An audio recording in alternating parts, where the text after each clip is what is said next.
Nagbabalik ang PTV Balita ngayon. Nagpaalala ang Land Transportation Franchising and Regulatory Board sa mga babiyahe ngayong undas.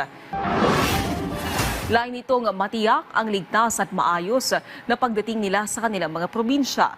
Ayon sa LTFRB, dapat maaga silang dumating sa terminal para maiwasan ang siksikan at posibleng pagkaantala sa biyahe. Ipinaalala din ng ahensya na magdala ng sariling snacks at tubig, lalo na kung mahaba ang pila o biyahe at sumakay lang sa mga lehitimong bus o van. Tiyakin ding fully charged ang cellphone at magdala ng power bank at ingatan ang mga gamit. Huwag basta-basta magtiwala sa mga hindi kakilala. Sa ngayon, inatasan na ni LTFRB Chairperson Attorney Vigor Mendoza II ang mga regional director na agad na tugunan ang mga reklamo ng mga commuter para sa maayos at ligtas na paggunita ng Undas 2025. Nakaantabay na ang emergency teams ng Department of Health sa mga expressway para sa paggunita ng Undas 2025. Personal na binisita ni Health Secretary Ted Herbosa ang mga emergency tent na nakatayo sa South Luzon Expressway para sa inaasahang pagdagsa ng mga biyahero ngayong undas. Nakahanda na ang kagawaran na magbigay ng gamot at first aid, minor surgery, konsultasyon at diagnostics, gaya ng glucose test at blood pressure monitoring.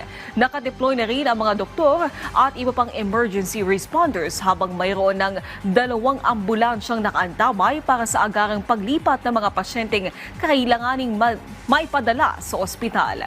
Nakataas na rin ang Code White Alert sa lahat ng tanggapan ng Central Office at Centers for Health Development. Samantala, alamin natin ang ibang balita sa PTV Davao mula kay Jay Lagang. Mayong adlaw, gikasuhan na ang 30 anyos nga si alias John kinsa gitudlong ni Puspos Patay sa kaugalingong amahan nitong Oktubre 29 ning tuiga sa Barangay Tapak, Paquibato District, Davao City.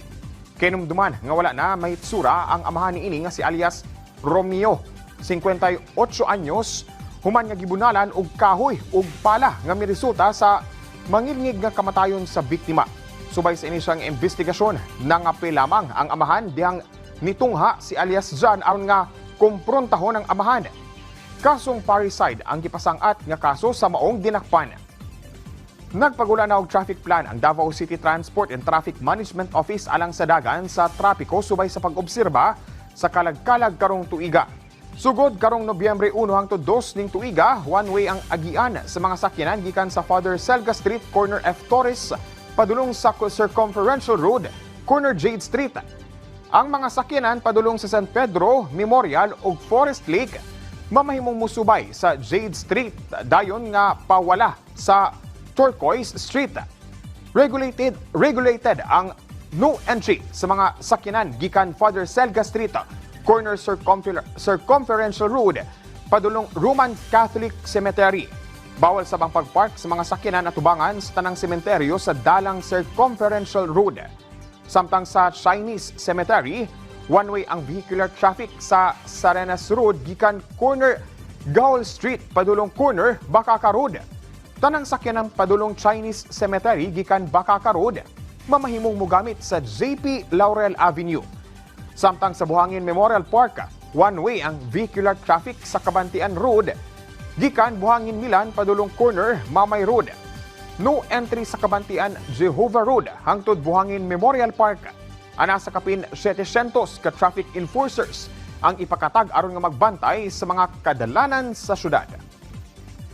Ug kadto mga nagunang balita dinhi sa PTV Davao. Ako si Jay Lagang.